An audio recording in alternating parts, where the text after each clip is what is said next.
तर स्फोटांचा तपास होईल, दोषींना शिक्षाही होईल, पण या हल्ल्यामध्ये मृत्युमुखी पडलेल्यांच्या कुटुंबियांचं काय? यामध्ये जायबंदी झालेल्या निरपराध नागरिकांनी आता काय करायचं, कुठे जायचं? स्फोटात बळी गेलेल्यांच्या घरोघरी होत असलेल्या या आक्रोशाचं काय?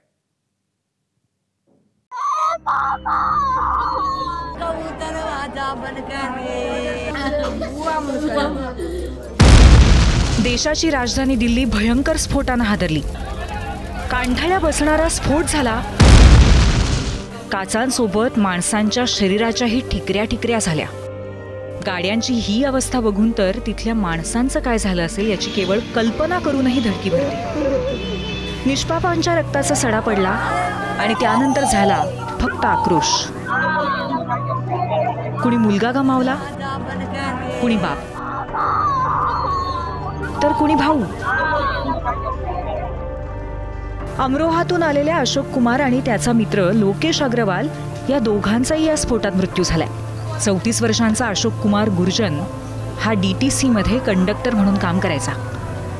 त्याच्या मागे वृद्ध आई, पत्नी आणि 3 लहान मुलं असा परिवार आहे। 3 बच्चे हैं, छोटे ही हैं। 2 लड़कियां 1 लड़का। अरे कुछ तो मिला ही ना, कैसा पालेगी हमारी भाभी। कुछ तो मिला ही ना, आतंकवादियों ने करा है।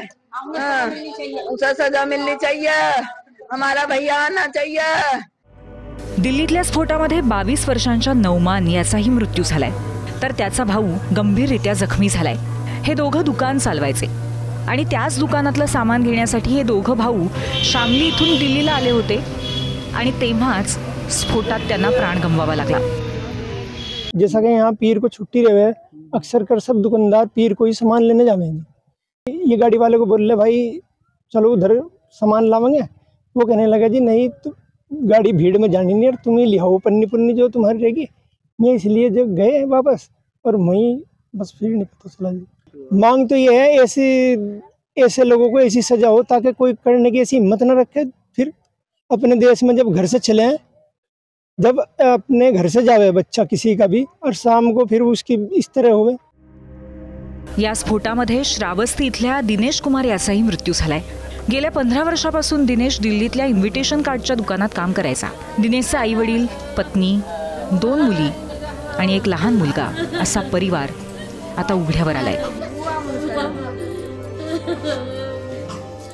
सामान लेके निकले थे पार्टी को देने के लिए, फिर वो लाल किला पे आए 7 बजे उनका ब्लास्ट हो गया।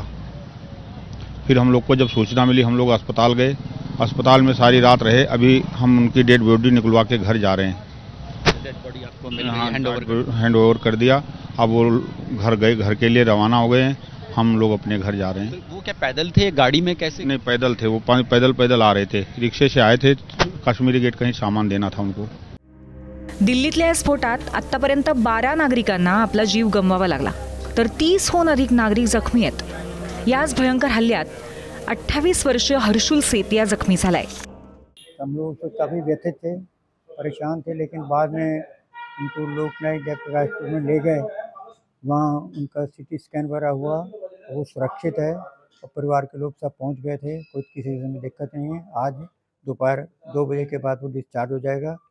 उसका फादर गया हुआ है, वो लेके आ जाएंगे। परमात्मा की बड़ी कृपा रही, बहुत बच्चा सुरक्षित है। देशाची राजधानी दिल्ली स्फोटानं जितकी हादरली तितकीच आपली माणसं गमावल्यामुळे हे नातेवाईकही हादरून गेलेत। माणसं तर गमावली, पण त्यांचा मृत्यू इतका अक्राळ विक्राळ रूप धारण करून येऊ शकेल याची कुणी स्वप्नातही कल्पना केली नसेल। ब्युरो रिपोर्ट, ABP माझा। ABP माझा, उघडा डोळे बघा नीट।